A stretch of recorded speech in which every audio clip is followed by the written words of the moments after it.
Yeah, it's time. So, hello there. My name is now the Reverend Hans Peter Meyer, and I'm just going to say a couple of words about that before I introduce my guest today. I can legally marry people in parts of Canada now because I've done the training to become a wedding officiant, which gives me the right to hold this title of Reverend because I'm recognized by the Canadian Metaphysical Ministry as being a minister of some kind. So when I call myself Reverend, it's to draw my own attention to being reverential. As somebody said recently in a podcast, they reminded me that the sacred is in all of us, that this thing we call sacred, it's already here, but most of us aren't taking the time to pay attention to that. So when I attach the little Reverend in front of my name, every time I do that, it calls attention to me to be, how am I being reverential here in this conversation or in this practice or in my walk in the woods or whatever I'm doing. So it's not meant to rub people the wrong way. I know there's an interesting, often difficult experience that a lot of people have with organized religions and people who put themselves on the pedestal of being a minister or a reverend. My apologies ahead of time if that's how I come across, but my intention is really just to bring attention to the sacred space that we're in, and that if I can play any role in facilitating that, then that's my job. That's what I want to do. So that's me. Now, my guest today, and we've spoken a number of times, is Leroy Gordon. Now, if you don't know, Leroy actually comes from the French or his Latin roots. It means the king. And this is how I think of this guy. He's got there's a deep beauty about him, and I always look forward to my conversations. We have had this will be our third conversation about the 4 archetypes of men's work. So today we'll be talking about the lover. So welcome, Leroy. Thanks so much, Hans. I just want to say, beautiful soul yourself, and so deserving of that Reverend title. And I definitely do not put that next to religion or anything, but the sacred space and the sacred work that you're doing. And I cannot think of a more befitting person at this time. Well, that's high praise. Thank you. So before we get talking about this third archetype, which today is going to be Leroy is going to talk us about the lover. My colleague Sarah Anderson and I recently hosted a retreat, mostly for couples, but we had singles as well. And the title of our retreat was The Arts of Sacred Intimacy. So we talked about, how are we going to market this thing? We're really talking about sacred sexuality, but know that it goes a lot deeper than just our genitals, that there's a whole lot of stuff happening in our bodies that attracts us to each other and enables us to open and to share ourselves and in lots of different ways. And that this idea of sex is much more complicated than most of us grow up knowing how to be. So we use the word intimacy because to us that's itself a really complicated, interesting word, but it's a kind of precursor to where we want to guide people, but also where we want to be ourselves and in our own sexual beingness. So one of our exercises was to, in the retreat, was to ask people for their 3 words. What are your 3 words about intimacy? So Leroy, before we dive into talking about the lover, what are the first three words that come up for you when you hear the word intimacy? Yeah. Would you like the words and a little story with the words, or just the words? Let's just do the words right now, Yeah. and I'll tell you why. But go on. Yeah, for sure, for sure. Uh, Closeness, truth, and I'm gonna say eyes. Ah, closeness, truth, and eyes. Okay, thank you. Now, what I'd like you to, the reason I didn't want a story about this is because I want to encourage whoever's listening to this to use this as a something in their own conversations with not just with their spouse or their lover, but with their kids or with their friends. Like just like what are the three words? And then just to sit with them for a moment and let those words. So I don't know your story, but I'm thinking like closeness, trust, eyes. Like how do those resonate for me? Where do they like how do I think about put those together with intimacy? Because Mhm. that's so in our retreat, one of the first things we did was we just had people pay attention to pause, like to slowing down, to not be in a rush to tell stories, to interpret, to do anything, but just feel right now. So again, I'm going to ask who's ever listening just to, if you can just say those three words again for us, Leroy. That were closeness, truth, and eyes. Okay. So I will ask you to tell a story, but maybe you can do that at the end of our time together. Yeah, for sure. Um, Again, like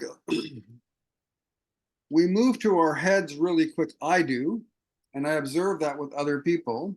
And I think the idea of telling the story about this is it's a beautiful way to share, but it almost immediately puts us in this headspace. So Mhm. whoever's listening right now, whether you're here with us or whether you're on the recorded podcast, just let those three words sit with you.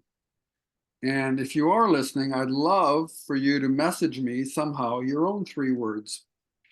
I'm creating a bit of a research project around these three words, also looking at how masculine identified men respond as compared to feminine identified women. And even though my sample so far is small, there are some interesting and subtle differences emerging. Okay, that's my prelude. Thank you very much, Leroy. Yes. Let's talk about the lover. Hmm.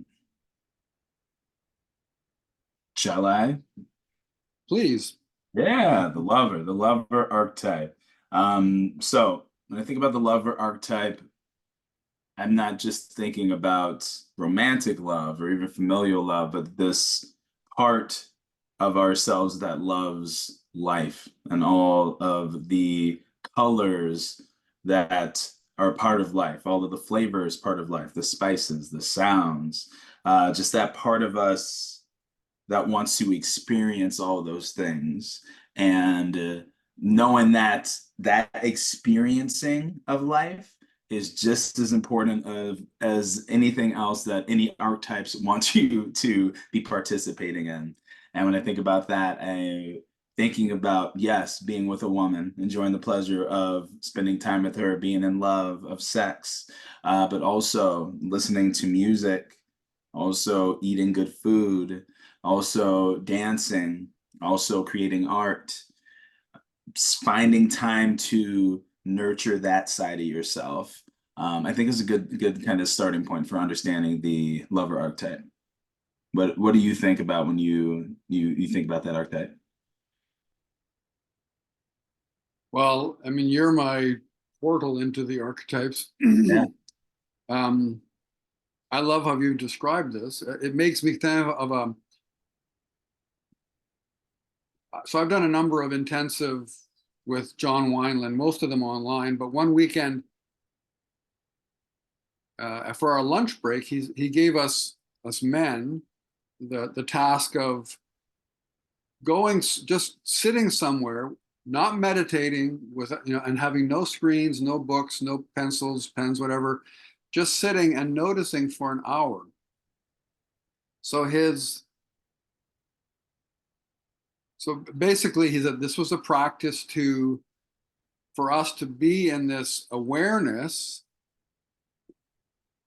as what in retrospect I now see as the awareness of the lover for everything else. So everything else is the feminine, everything that's, you know, my dog moving through the room, the people maybe walking by in the street, the flowers blooming, the bugs, whatever. Everything else is that other thing. And so how do I bring my full attention to all of that? And then I would say that I'm dropping into that place of being the lover. Mm. What I experience is that that's really hard for me to do. And when I ask men to do it, oh, the resistance is huge. Like, just do not want to do it. Just do not want to make up. Oh, I want to do a breath practice. Oh, I want to meditate. It's like, no, just take it in. So tell me more. Yeah, dude. I think that the difficulty that guys have with embracing the lover is if you kind of look at that stuff, music, dancing, art, etc. I think we've all been taught that that's just extra that you can participate in if you want. It's an elective. All that stuff is electives, right? All of it is an elective, and all that matters is that you get that main thing that's going to bring in the bacon. There's the bacon's going to get you everything that you want in life. Not spending time in the forest, just enjoying the smells and the sounds of nature. And I think that that's highly unbalanced and like a big piece of the struggle that we see guys having is pouring into all of this external, all the external work, and that may go outside of the lover archetype itself, but there's just something like internal, there's something that you're feeding your soul when you can spend time with your lover and see what expressing that part of yourself is like. And when we ignore that, I feel like we're ignoring an entire side of ourselves, and it makes sense that we would continue to struggle with something around this. And that makes me think about then the kind of um shadow manifestations of the lover, one being the impotent, and one being the addicted. And the impotent lover is something that I feel like, I mean, we're probably half and half at this point because we got a ton of addictions, and really it is the overindulgence of the food, of the drink, of the good times, of the women, of the drugs. That all is, when you're sliding into that side of the lover, it seems like we are either out of control or just being pulled by this thing. It's now has control of us, or trying to escape all that's going on in life. I'm really interested in the impotent lover, and that is like the full lack of passion for anything outside of what you're doing. Like I think about survival mode. I think about guys that work all the goddamn time. If they come home to do anything but enough time to spend any time for themselves, like it may be going right into some sort of numbing activity. And honestly, both both those archetypes really, can be right next to each other. You can be like experiencing and embodying both of those opposite poles, but not being in balance with Yeah. enjoying life. And yeah, I think it's sad to see for sure. So I don't know if this is part of your plan today, but in the previous archetypes, you have so you work with men and you use these archetypes in your men's groups and stuff, and so you had offered to walk me through what you do, so that previously you led me through how I might experience or understand my warrior, which Mm. anyway, and my magician. So if that's still on the table, I would love to do this with the lover. And pausing that, if any man is listening to this and you want to tune into when we do the king, that's open for you. Like if you show up here for the live show, um, we can do some work with you. We can, so that's just an offer. Anyway, I'm just offering myself as partly because I want to demonstrate, but partly because I want to learn deeply. Absolutely. Mostly I want to learn. Absolutely. And I want to make a comment about, so for me, this fits right into this intimacy conversation because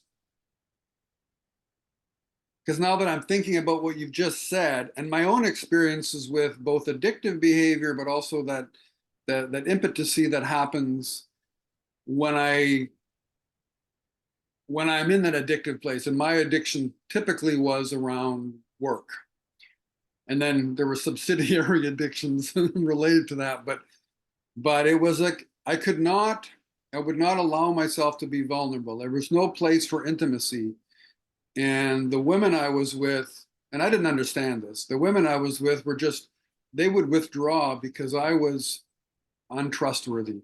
Not because I was particularly being an asshole, but just because I was not present. And my whatever, masculine gifts I had to bring to our relationship, they were not there.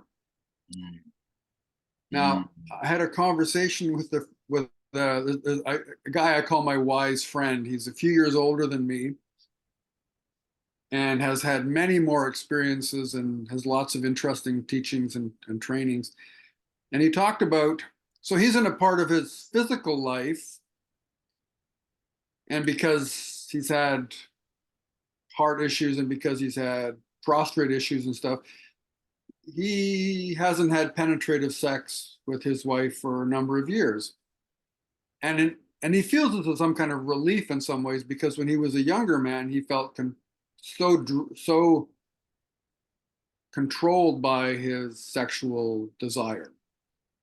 So now he doesn't feel that, and he feels like it's a lot more relaxed. He's more relaxed. He's more open. And he was telling me the other day about how his wife will now play with his penis, and he doesn't get sexually aroused, but she enjoys, playing with him, massaging him. And he said to her, like, this is really nice, but you never did this to me when I could get hard. And her response, I thought this was really interesting, and so did he. He said, well, when you were more, sexually responsive, as soon as you would get hard, you would start pushing me around. And this is a gentle guy, who didn't see himself as, but it fell into another series of conversations I've been having with women where some of them experience our erections as a demand. So we're no longer in that place. I'm anticipating you, but what you said earlier, I'm not in the place of like experiencing it as, I'm not experiencing her sexuality as something that's flowing around me. I'm like, God damn it, I want this right now.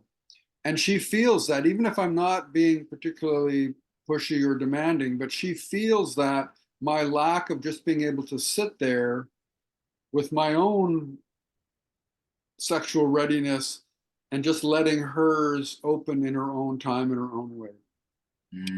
So sometimes, well, this feeds into a whole discussion or problem that I have with pathologizing our, making our soft cocks a medical problem rather than a gift. Like there's a time in our life where we can actually like back off of it and go, oh, there's a different way for me to experience the world, and it's not just about penetrating it forcefully.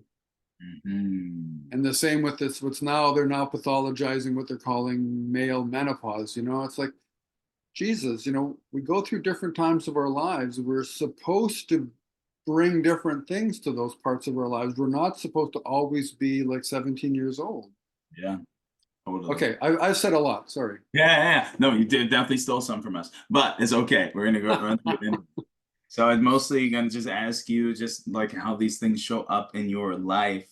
to bring awareness around how you are tending to the lover within yourself. So really, I guess first question is the scale of 1 to 10, and how with 10 being like you are ultimate lover. Like this is balance, right? Balance, like this stuff is in your life, you feel alive, you feel energized, you enjoy the music, you enjoy the dance, you enjoy the flavors of life. How scale of 1 to 10, how you rank yourself?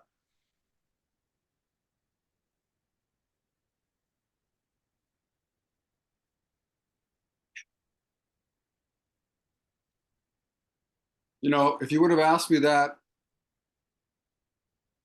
7 or 8 years ago, I would have said I was a 10 in all of those areas. I was active as a dancer. I was singing in a choir. I've been a photographer. Had this beautiful, very sexual, romantic relationship. I loved my family. I loved being with my family, et cetera, et cetera. But I don't, but nobody else was experiencing me as a 10. You know, I, so I'm, it was like everything had to get dialed back. I had to lose a bunch of stuff and then start resetting. So I think there's more of me in those places now. Like when I do dance tango, it's really intense for me now. And I really do experience the follow in this much deeper way than I probably ever did. And when I listen to music now, I think I'm paying more attention. And I've got grandchildren now, and I'm just loving not just my grandchildren, but watching my children, my adult children, and how they are. So I think I'm 7 or an 8 now, but in a much deeper way than I ever thought. And this is, I guess, a big part of my practice is how do you said this in one of our recent conversations. You said something to the effect of the real men's work is receiving the feminine. Everything else is just preparation for that. And I love that. And it makes sense in terms of, so I just did a 40-day practice with this school that I study with. It was a Shakti sadhana. So feminine energy, Yeah. 40 days of like looking at yogic stuff around the feminine energy, but also the blocks to receiving this. And all of us, it's not like it's women. It's like all the stuff you said, how do I experience the air that I breathe, the forest I walk through, my grandkids? How do I experience the woman I love when, she's not being conventionally loving? She's being manifestations of Kali or Chinnamasta or something like that, like not being nasty, but just challenging me to like, okay, I need to bring more of myself to how I experienced it. So Mm. I think I'm a much healthier 7 or 8 than I was when I thought I might have been a 10. Yeah. What do you think has supported you kind of having this yeah, being as balanced as you have been, or what's supported your change and growth in that area? What's made you know that being a lover is cool and okay?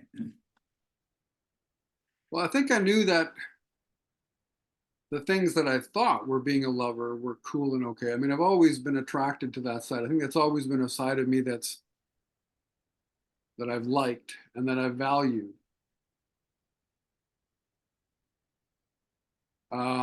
But the big change for me was slowing down, So to go back to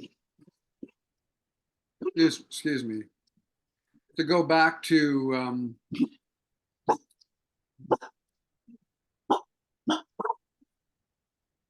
to go back to what I'd said earlier, excuse me, hey, to go back to this idea of the being too busy, to being just addictive, addictive, the back and forth between addiction and impotency. I needed to slow down. I needed to stop because I had a lot of, I had a, excuse me. It's okay.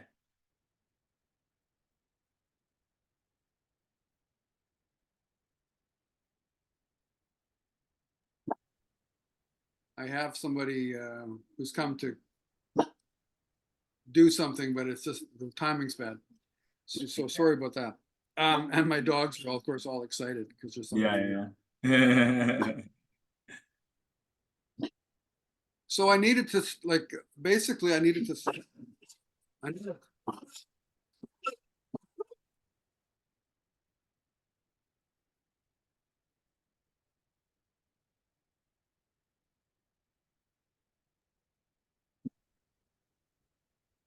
I needed to slow down. I needed to stop all the things that I thought were about being, to use this kind of language, which I thought were about being the lover, which were about, which I was expressing as a lot of dance, a lot of, food, a lot of booze. The drug stuff happened way earlier in my life, but I was basically filling myself up with stuff that was giving me a lot of sensual experiences of being alive. But I wasn't, it was very superficial. So when my wise friend said to me, and he said this to me over and over again, you need to slow down. You need to slow down. Probably one of the saddest things about that time in my life is that my dad was disappearing from me. He'd had a fall and then he was slipping into dementia. And I was so distracted with all this other stuff that I could not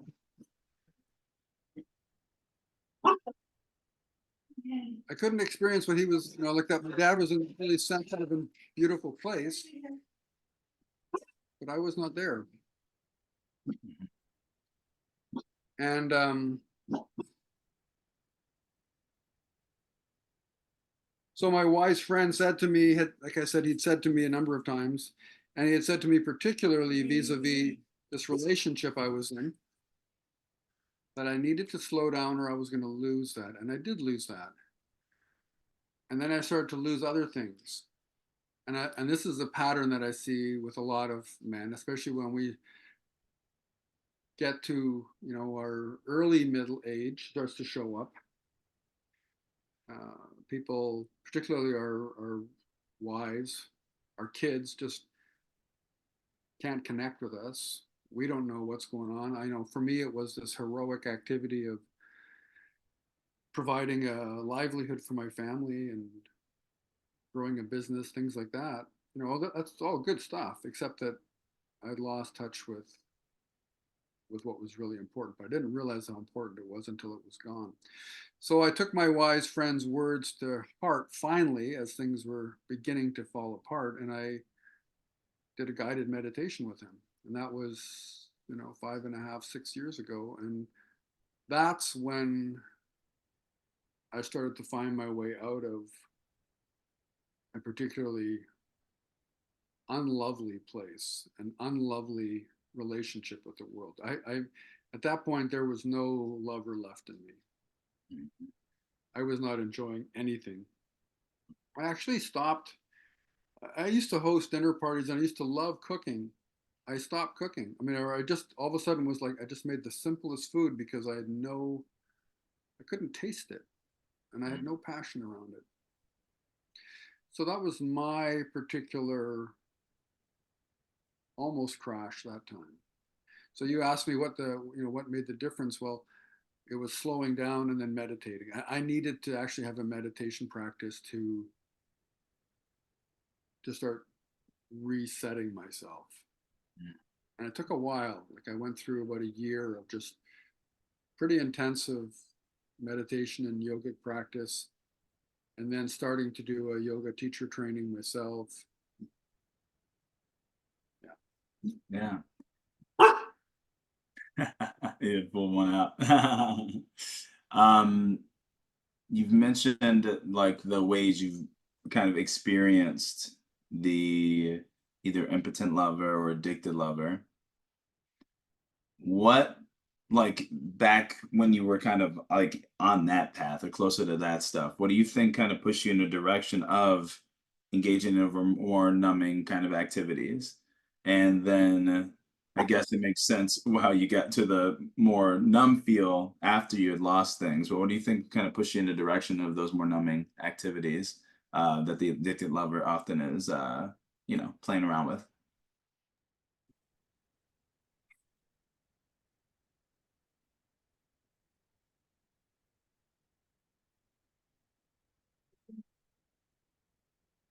Um,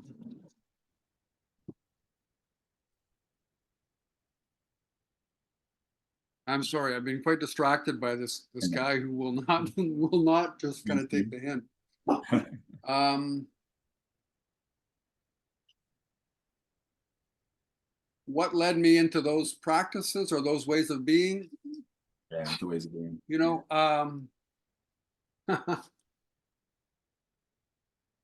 I had not. I'd had a relationship end several years prior, and I had put a lot of work into putting that together again, and then it had fallen apart. Now, in the process of even the first time it broke, I didn't have any kind of practice to ground myself. I guess that's a I didn't have a way to ground myself, so um, I turned to things, to stimulations. Some of them were great. I mean, social dancing was a lot of fun. It was healthy. Wasn't a lot of. I didn't drink when I was dancing, or hardly ever.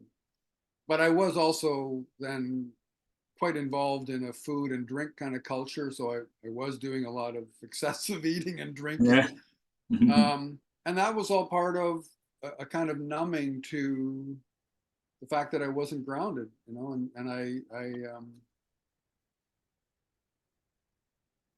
and when things came back together in that relationship,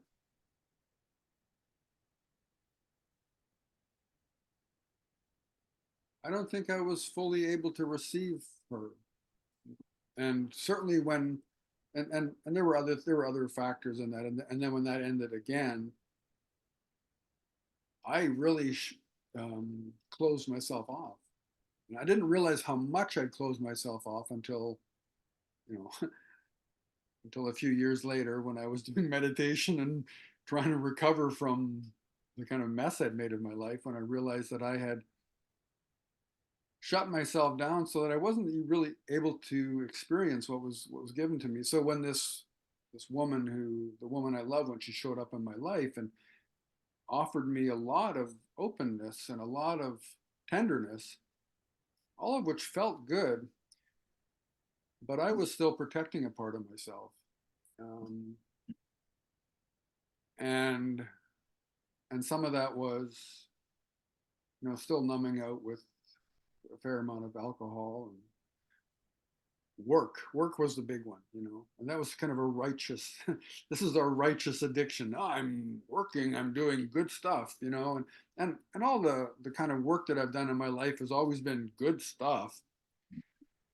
Um, but it's always involved some kind of sacrifice on somebody else's part. Mhm. And on my side, it was the sacrifice of what I would call a capacity for intimacy. Mm. So to your three words, what were they again? Closeness, trust, eyes. It's Yeah. interesting because one of the things that the woman I love said to me not so long ago was, and this is after years of, of not doing this, but she said to me, You know, you hear me, you see me. It was nice to hear that because I know for a long time she did not feel heard and did not feel seen. Mhm. Um, so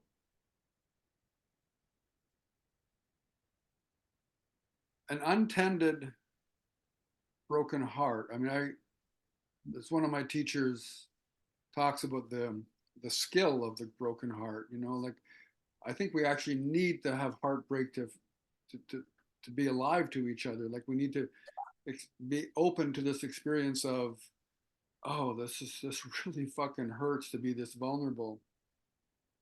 Mhm. Um, but for me, you know, like I need to be grounded. I need to have, as he puts it, the skills there, and I don't see, you know, no one taught me that.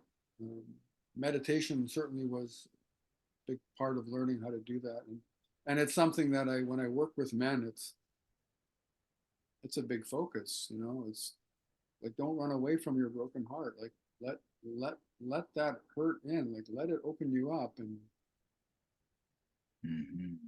because that's the only way I know to really experience what my own capacity for love. Mm. It's beautiful. We where I kind of learned all my stuff, we talk about especially when we do retreats, right? That there's a part of the retreat where there is like some physical, like whatever we got to do, some level of working out, some level of physical like pushing, with the idea that once we are kind of exhausted, that our warrior will kind of put down the shield, and Mm, through right. that we can access our lover, that part of ourself. Like, well, we are able to be vulnerable from a space of warrior is like kind of tired, right? Warrior is like just kind of beat down right now. He needs to be off duty, and that we're easily able to contact our lover when, whether through pushing ourselves physically or being to a point where we're like, warrior, you need to step aside so I can be, access this tender part of myself, this vulnerable part of myself. And Mm-hmm. and that just like makes me think about like when we're running away from that heartbreak, the doer amongst the archetypes is like, I know what we do, we get the fuck out of here, as opposed to the Yeah. lover, who is the slow down, who is the stay, who's the be with it. And that just brought that up for me. One last bit of the practice though, is right. So we talked about things where you rank yourself, what supported it, what was not supportive of it, and what pushed you towards the kind of more ungrounded parts or the shadow parts of the archetype. And the question is, one, around the people in your life that have Mm-hmm. supported this. And I've heard that your partner is definitely one of those people. But how do you see your lover being kind of encouraged to kind of continue to move forward? What influences do you have for that to keep that part of yourself who is connected to all? Well, there's a couple of things that you just said that I'll just touch on. One is, so I'm lucky. I have this wise friend, right? He's 11 years older than me, lots more experiences, lots of wisdom. He was a counselor, therapist.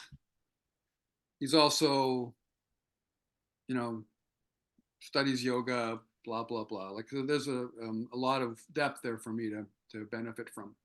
Yeah. One of the things he said recently to me, because we were talking about men and men's groups and how we need to be talking to each other, and he said it's it's not. We need to be careful who we talk to because, and I'm paraphrasing him now, because basically lots of men will just give us bad advice. So we need to be choosing, or we need to be lucky enough to be around a man who's got a level of consciousness and depth that we can trust. So one of the things that I see is, well, for me, it was I needed to be. I had some bad advice from good men. Not because they're, again, not because they're bad men, but just because they're in that, this is not working, move on. This is not working, move on. And I've had a pretty strong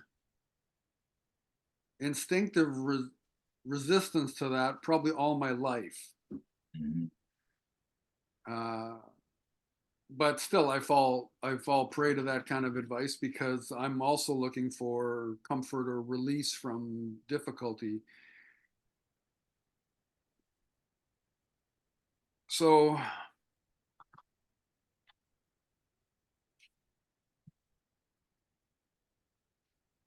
you know, I just count myself really lucky that I have this wise friend in my life because the other men in my life, some of whom are older, some of whom are younger, all of whom are, I consider them good men. That's why they're friends of mine. That's why I trust them. But but I know that they don't have enough wisdom to deal with some of this stuff. And I think that's a sad thing about our culture is that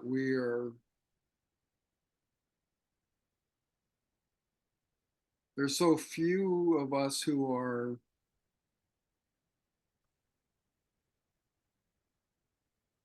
going deep. I guess. I mean, I guess there's Yeah. more than there were maybe a generation ago. Maybe I don't know. Like I still see lots of guys on social media, thinking that they can be teachers when they're in their 20s and 30s, and I just think, well, one of my colleagues said, like you don't have enough life experience Yeah. to stand on that pedestal you're putting yourself on. Like, Yeah. I mean, the thing about heartbreak is,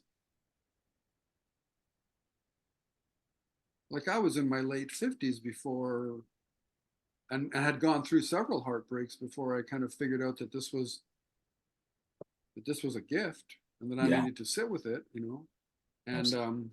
and my appetite for things like whether it was booze or food and certainly sex, my appetite for those things kept distracting me from what it all, like I said, what was already a kind of instinctual sense of that stuff wasn't going to solve my problems. Yeah. I'm not sure I answered your question. I just No, wandered off there. no, I think that's like super helpful, and it's like the awareness that you have, I think what turns us towards imbalance with Ah, the yeah. archetype, you know, is what we've been influenced by. So when we're trying to heal whatever needs to be healed to move towards balance, a good question is like who like supports that? How do you see that happening in your life with the people in your life?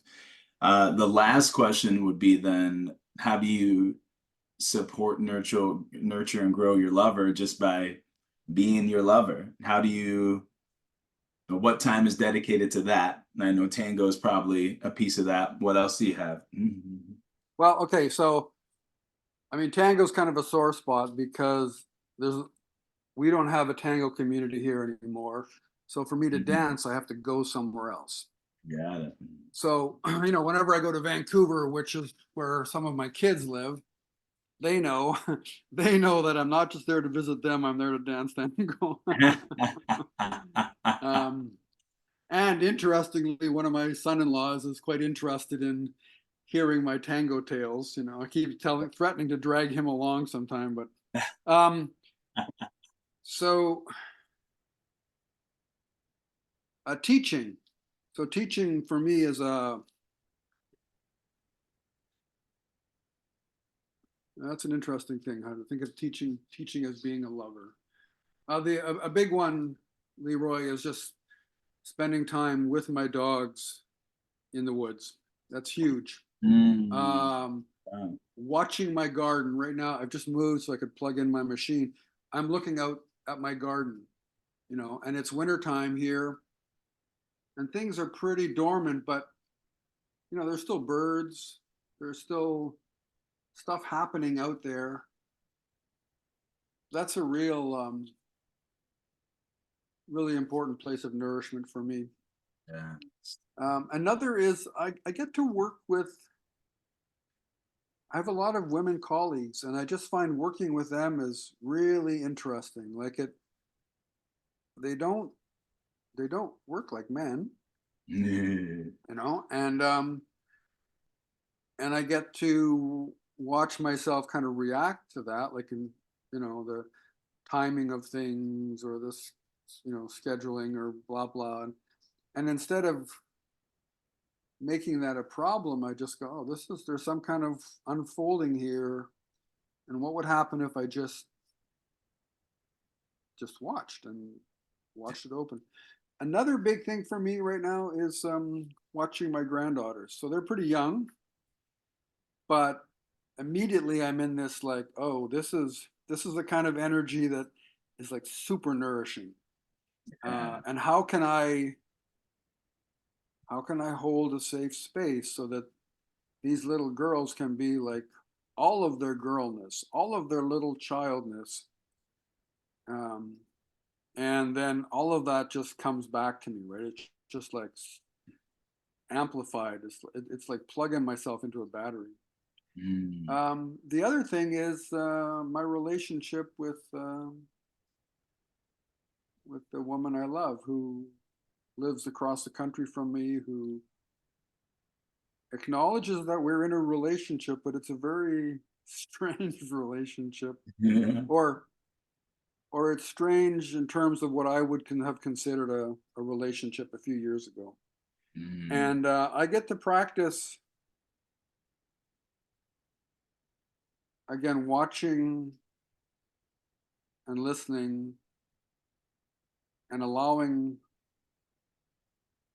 myself to, again, to reference John Wineland. He talks about like feeling into the feminine. So when I'm engaged with her on the telephone, or when she comes out to the West Coast or whatever, I just try and really slow down and listen to where her voice goes, and notice what her eyes are doing and what her body's doing, and notice how me becoming more still just frees her to be more. And then that's a I mean, that's why I love her. I just she's such a source for so much to me. Mm. And I- well, what I've said to her all the time now the last few years is just like, no expectation. Like, this is what I would like, whether it's to talk to you at a certain time today, or whether it's to take you to a tango festival in Mexico, or whatever. This is what I would like, but I have no expectations. Like, whatever happens is basically something to nourish me. Whether it's the silence, or whether it's the enthusiastic yes. It's all just it's all really quite beautiful, and I wouldn't have been able to do that if I hadn't slowed down, if I hadn't done practices. So again, another thing is like just regular practice. Like I wake every morning, sometimes at 2 o'clock in the morning, sometimes at 6, and I do anything from 45 minutes to 2 hours of yoga and meditation, go back to bed, and that's what I do every day. And I do a small what I call a vulnerability practice, mm. and I can share that. It's pretty Yeah, I'd love to simple. hear about the vulnerability practice. Well, you might know it as the Hawaiian prayer or the Ho'oponopono. Um, it's just 4 lines. And so I've actually asked all the people who were in our retreat. I asked them to do this now for 40 days. Just take a minute or two to write down. The first line is, "I am sorry," Mm. and the second line is, "Please forgive me," and the third line is, "Thank you," and the fourth line is, "I love you."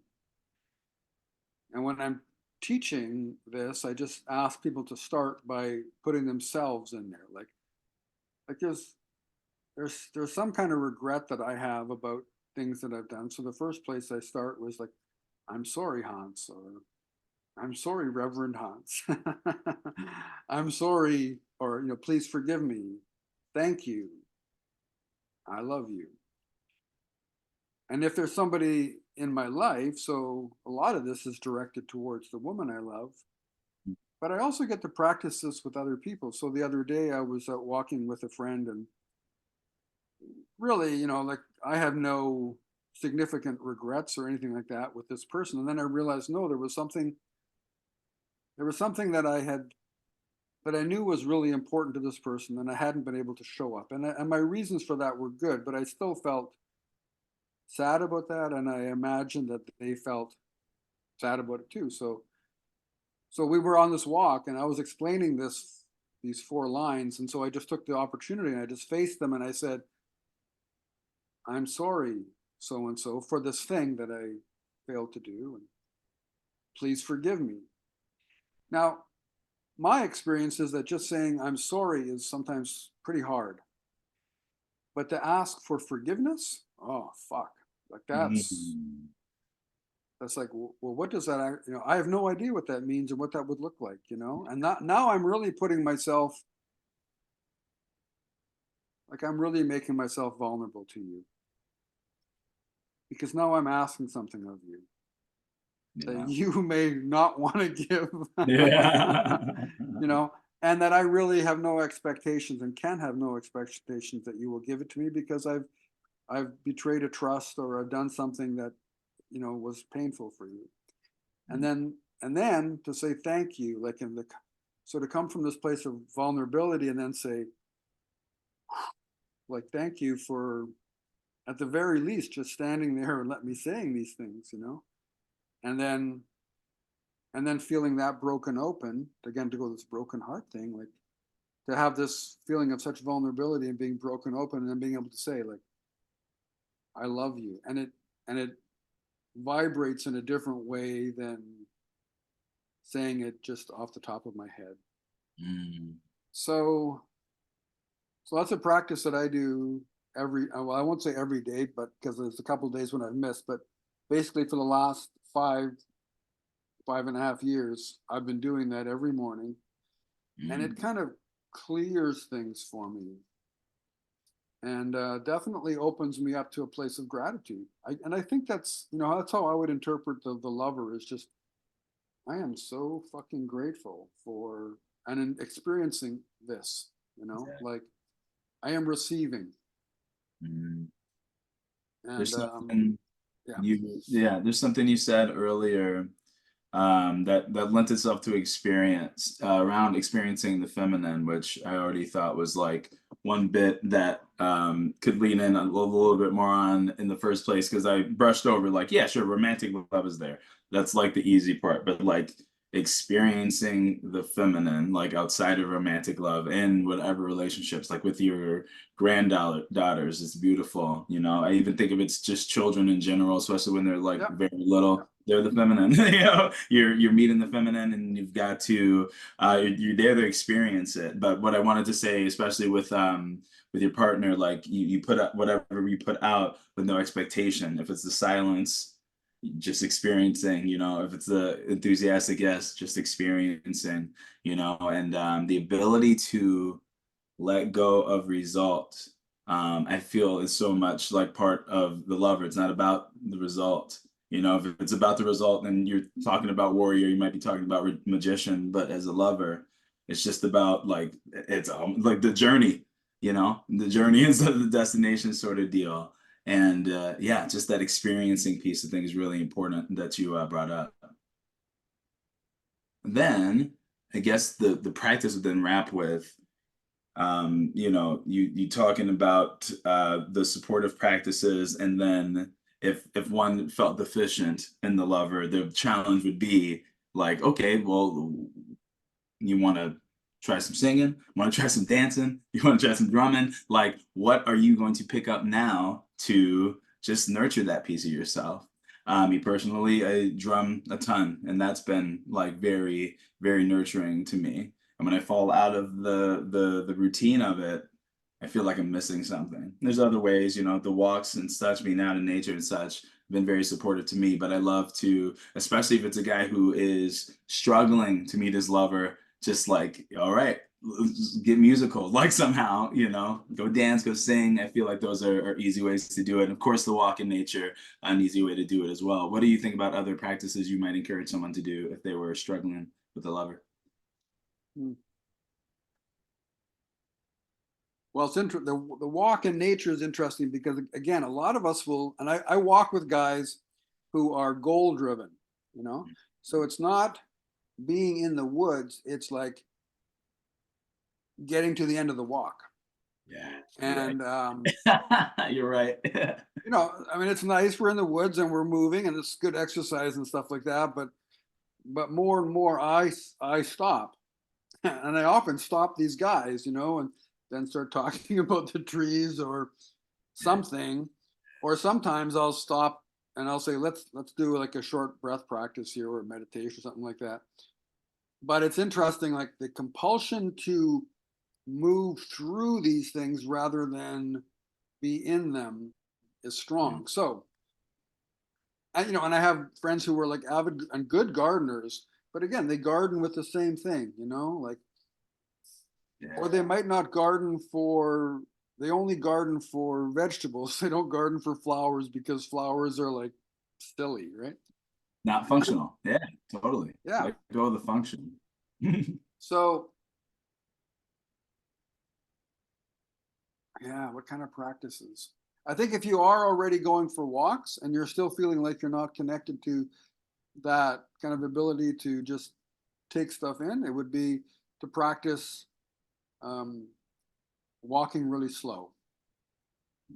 Like if you think that you're going to go for a 15-minute walk and you walk like 4 blocks, like try to take a half an hour or try to only walk 2 blocks or like just have because we're so interested in measurement generally. um, Yeah. do that, you know, like measure that, like okay, normally I go for a 5 minute or 15-minute walk, okay, and I cover this much ground, so take twice as long, and then the next time take, or the next week take 4 times as long, like just, or maybe just do part of it that slow. Maybe that be the best thing is like you're going to walk for 4 blocks, do the first block like really slow, like Mm. stop every couple of feet. um, Lots of guys like doing weights. Mhm. I don't, you know, I've never really done weights except for kind of, I've never really done weights. So I would imagine I like that, where you're going, though. I like where you're going with this. yeah. So like just if you're going to like, keep up your thing about how much weight you're doing, but do your reps slower. It's Not better only in are you going to, not only are you going to like work your body harder, but you're going to engage this deeper part of yourself. the. So I don't know. I couldn't give you a specific way of doing that, but it would be some way of slowing.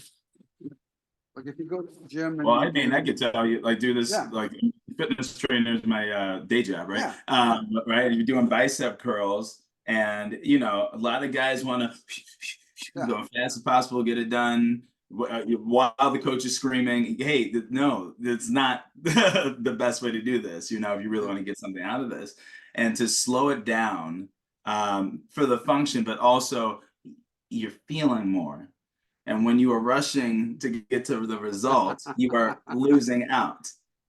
But if you slow that rep down, and that rep you were doing in half a second now it takes 2 seconds, 3 seconds, yeah, you're going to be feeling a burn, but there's so much coming from that burn. And that is a direct, like you just experiencing life as it is. Yeah, you yeah, know, there's 10 reps, there's yeah, one rep, yeah, then there's one rep, then there's one rep. You know what I mean?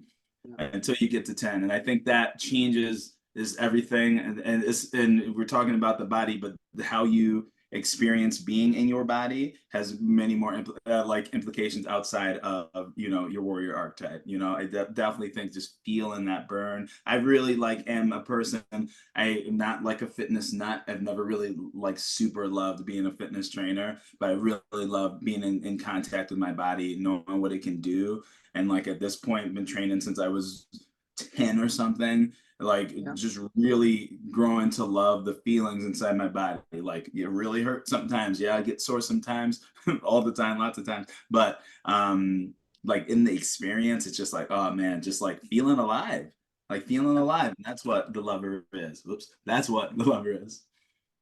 So, one of the things that a couple of the teachers that I lean on, David Data and John Wineland, talk about is, well, David Data talks about explicitly like how generally, if we're masculine identified, we love competitive activities. That's why we're really into sports. And as a side note, I've rediscovered hockey. Like I didn't watch hockey for 40 plus years, and now I've actually signed up for like the Premium Plus sports channel so I can watch hockey Nice. all the fucking time. Yeah.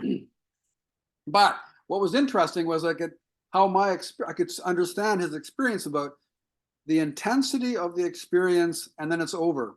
And there's a clean, and now with hockey, since I watched it, now they have this like overtime thing where there's almost never a tie, right? It's always like there's going to be a winner and a loser. And so, how do we, which is basically feeding the kind of dopamine rush, right? Or the cycle of like, building the to the climax and then the release. Building to the climax and the release. It's how we have sex, most of us men. There's this incredible surge of feeling, and our bodies respond, as both Data and Wineland have said, as if our erection is a problem to be solved. So we don't actually want to live with the experience of having an erection. We want to resolve that experience. And once it's resolved, then we're at peace. Like, until the next time. So I haven't got a practice around sports, or watching sports, but it would be interesting to think about that. Like, how can I not get caught up in the adrenaline of it, but notice it? So I don't have any clues on that, because maybe I'll figure that out tonight. I'm watching two games at the same time. Yes. Perfect Um, test. but in terms of our how we have sex, so here's something that's the practical sacred sex activity to basically move into that lover space of experiencing more. So it's been described to me, and I've had women confirm this, that I just described the typical male sexual response is excitement, seeking for resolution, nirvana, bliss, death, right? For the feminine body, it's a slow building. There isn't this kind of like rapid peak. There's a slow building, and there might be a series of peaks, or there might just be a plateau. But their bodies are really, that's where their bodies want to be, is in that build up and in that plateau. There's not necessarily a desire for resolution of that. And so they can be there for a long time, way longer than most of us men can handle. Yeah. So if you're having sex with a woman, first just notice how driven you are to winning the game, basically scoring the touchdown, scoring the goal, whatever. Yes. First notice that. You probably can't do anything about that at that point. You just notice it. And then after you've noticed it a couple of times, then just changing your breath. So exhaling will diminish your erection. Inhaling will put energy back into your erection. So you can control some of that with your breath. So just start practicing a little bit with your breath, so that you last a little longer Now she might think something's wrong if you start going soft, because she will often measure whether she's satisfying us by whether we're hard and whether we come. So, you know, if she asks questions or if you notice anything, just let her know, like, you're trying to be here in this beautiful place longer. Yeah. You're not going to do this very well. And if she decides that you want to come, or that she wants you to come, whatever, you know, you have no control over what she does. I mean, she'll just, if she decides that you're supposed to come, then she'll just do something and you're going to explode. Mm-hmm. But if she's on board for letting you experiment with just feeling a little longer what it's like to be in your own bit of a plateau, or it's making a plateau rather than just a peak experience, you just stay inside and change your breath a little bit. Like, just draw attention to your breath, slow it down, and especially the exhale, like slow the exhale down. You're going to take energy away from your genitals, which will make you a little less excited, a little more present with what else is happening, you know, how her ass feels in your hands, how her breath feels on your face. There's like a million things going on. Mm-hmm. And usually when we're there, all that we're feeling is the end of our penis. So, you know, to be in this, as I understand you, this lover place means she's wide open. She's heading towards her plateau. She wants to, you know, she could be there for, I don't know, hours, days, I don't know, who knows. I'm not sure any man has lasted long enough for a woman to actually know how Yeah. long she could be in that place. And it's not about more friction, because that definitely will, there's a limit to how much that can happen. But staying inside her and breathing, and then breathing her. Now this is stuff that's hard to do one time. Like, this is like a practice. And don't do it every time you have sex. Like, maybe, you know, if you're having sex 2 or 3 times a week, like maybe once a week you do this. Because otherwise we're just so, to do this, we have to actually stop being in our bodies before, Yeah. as we train ourselves. Anyway, that's so like I say, it's the same thing for me going for a walk with these guys, you know, who want to run through it. It's just like, hey, let's just stop and take a breath here. Yeah. Or you with the guys who were doing curls, you know, it's like, just do a curl and take a breath. Yeah. You know, do a squat and take a breath. Yeah. Or squat really fucking slow. That'll do it too. Yeah. Mm. Beautiful. Anyway, thank you. You've got to practice for us. Oh, if you've got time, I'd love to hear your story about your 3 words about Oh intimacy. yeah. Just a little, just a brief like story around the 3 words, for each of the 3 words. And I was just thinking about closeness. The first word that came to mind actually was skin. Like feeling close to like skin to skin contact. But I'm also like, yeah, but it's more than that, you know. So just like feeling emotionally close, physically close, with a person, and you know, we may not be physically close, but feeling extremely close, emotionally. So that word came up for me. Truth, which originally in my head I thought is trust, but I wanted truth, evolved it to truth, because it's like, you know, trust is there, but also like trusting that I'm being seen as me, the truth of who I am. My truth is fully fleshed out. Theirs is fully fleshed out, or as much as we're, you know, as much as we know each other at the time, but it's being fully accepted, as well. And then I thought eyes, just because the eyes just being like the window, into their soul, their heart, and mind being open through that as well. And really thinking about when I feel true intimacy, maybe number one is that soul connection, you know, and that's what I'm wanting to experience in those moments of intimacy with someone. Okay, that's Yeah. great. Thank you. So here's the practice for each one of those things. Okay. Yeah. I love the skin and the closeness thing. That's interesting. So So right now, anybody who's listening to this, man or woman, just think about what it feels like to be touched on your skin. Think about what it feels like. Visualize what it feels like to touch somebody. And then think about what it's like to be touched or to touch, and there to be a quality of intimacy around that. Like what do I have to bring to how I touch, but also how I receive touch? Because sometimes when I'm touched, I close. So how do I touch and stay open? Or how do I let somebody touch me?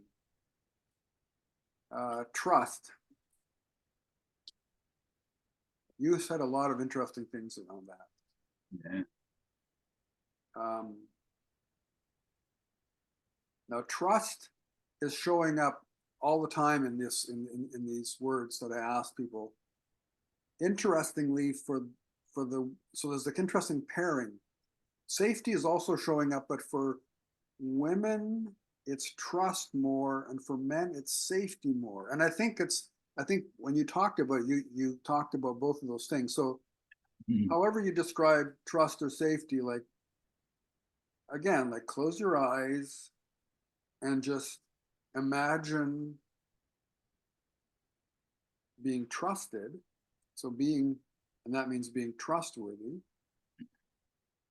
And imagine yourself being safe enough to trust.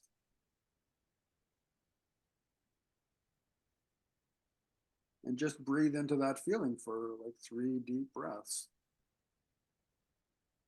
And the eyes one, and you can do this with yourself too in the mirror. It's kind of scary actually in the mirror. Yeah. I find it really scary. I do too. Is to either look at myself in the mirror and look into my left, look into the left eye. So from a yogic point of view, the left eye is the receptive or feminine channel, as opposed to the right, which is more piercing and penetrating and directive. So look into the left eye, whether it's your own or another person's, and just see how deep you can go. Now, one of the yogic sutras that I really like is, it says, remember that the other person is you. So whatever you see in the other person's eye, I always say, if you're seeing something really beautiful there, that's you. And if you're seeing something scary or somebody who's afraid, that's you too. And just like that's an interesting intimacy with ourselves. What we see reflected in the mirror, or we've seen it reflected in somebody else's eyes. It's like, oh, this is me. This is how I'm being experienced. This is how I'm projecting. So the eyes not only show the other person, but they probably show more about ourselves. And in terms of the intimacy teachings, where I go to is, it starts with me. Like, how am I being intimate with myself? Am I actually allowing myself to feel all this stuff? Am I allowing myself to be honest with myself?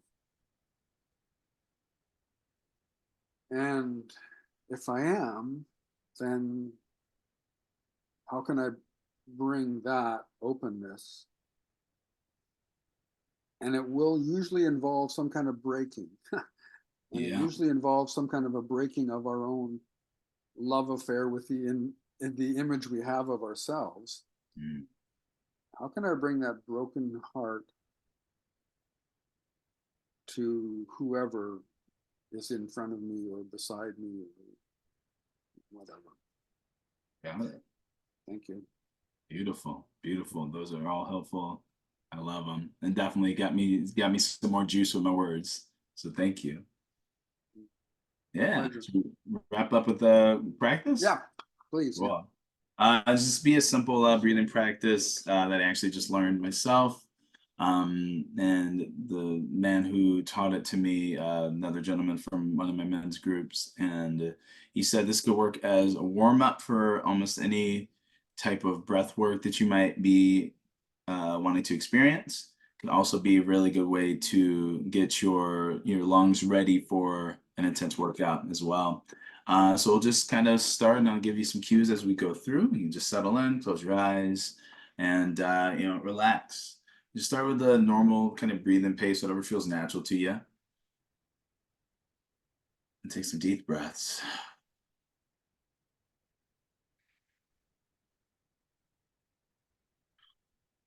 As you're taking these breaths, trying to be conscious of how quickly you're inhaling and exhaling, and let's only use our nose.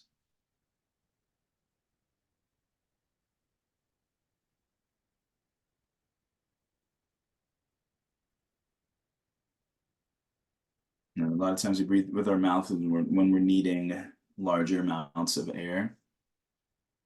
This nose breathing is an opportunity to slow the breath down a bit more, have some more control over the breath. When you use that control to imagine, again, being conscious of your current speed of how fast the air is entering your nose, see if you can inhale about half that speed. So bringing that air in about half the speed that it was coming in, and blowing it out about half the speed it was coming out.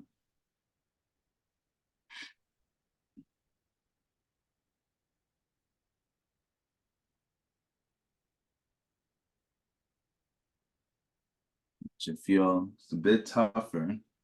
And now I want you to slow that down even more.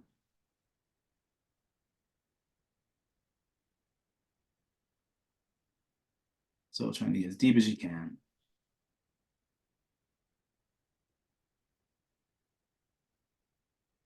And we're going to slow it down, especially on the inhale, so slow that you feel like you almost need to open your mouth to breathe.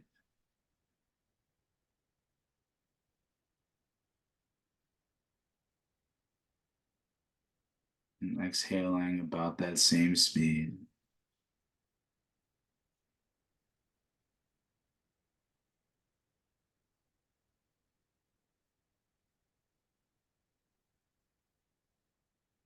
Feel like it's becoming just a bit more difficult, but you're still getting the air you need. I'm going to go through 5 cycles of breath, and we'll take it box breath style. You will inhale in this fashion for 6 counts. We'll hold for 6.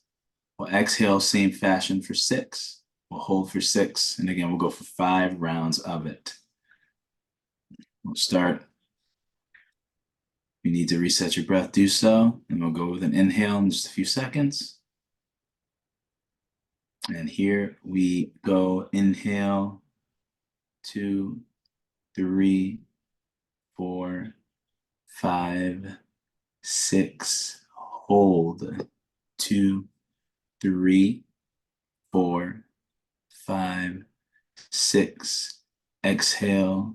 2, 3, 4, 5, 6. Hold. 2, 3, 4, 5, 6. Inhale. 2, 3, 4, 5, 6. Hold. 2, 3, 4, 5, 6. Exhale. 2, 3, 4, 5, 6. Slower. Hold. 2, 3, 4, 5, 6. Inhale. Slow. 3, 4, 5, 6. Hold. 2, 3, 4, 5, 6. Exhale. Slow. 2, 3, 4, 5, 6. Hold. 2, 3, 4, 5, 6. We get 2 more. Inhale. 2, 3, 4, 5, 6. Hold. 2, 3, 4, 5, 6. Exhale. 2, 3, 4, 5, 6. Hold. 2, 3, 4, 5, 6. One more. Inhale. Slow. 2, 3, 4, 5, 6. Hold. 2, 3, 4, 5, 6. Exhale. 2, 3, 4, 5, 6. Last hold. 2, 3, 4, 5, and 6. And breathe normally.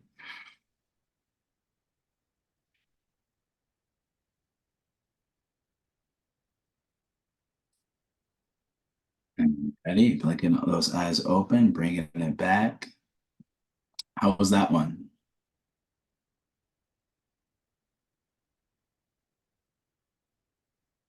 I am in love with the world now, man. Good. No, that was very nice. I really liked how you led that too. That was Thank you. Thank you. Well, Yeah. I want to sign up for your training now, your gym training. So I have to move to Chicago, or that's where you are, right? Yes, sir. Come on down. We're ready for you. Yeah, yeah. Or you come out here on Vancouver Island. It's paradise. Yeah, I got to. I went to Vancouver once a couple years back, and I wanted to get to the island. I didn't, but just coming to see you is a good enough reason. There's a lot of guys in my in our brotherhood, our ARCA brotherhood as well in Vancouver. Yeah. Yeah. Well, you come out here in the summertime, I'll take you sailing, okay? Hey, all right. We're gonna make it happen. Actually, that's interesting because sailing for me is one of the ways that I connect with feminine energy, because the waves, the tides, the wind, it's all beyond my control. All I can do is learn how to sail with whatever she brings me. Beautiful. We love it. And anybody who just did this breath practice, you can do this while you're doing your weight reps. Absolutely. You can do this while you're walking the street. It'll slow you down. Yeah. You can do this while you're having sex. Thank you so much, Leroy. Of course. Appreciate you so much, Hans. Always a pleasure. So we'll be doing the fourth of these, the King, and we'll talk about that soon. Anybody who's listening to this, we've done the Warrior, Magician, today the Lover, King coming up, and I'm looking for more of this, Leroy. I really appreciate you taking the time. Of course. Thank you so much, Hans. Rev Hans. Reverend Hans, yeah. Okay, so this is saying goodbye to Leroy, the King Gordon. This is Reverend Hans Peter Meyer signing off for today. Bye-bye, everybody. Later.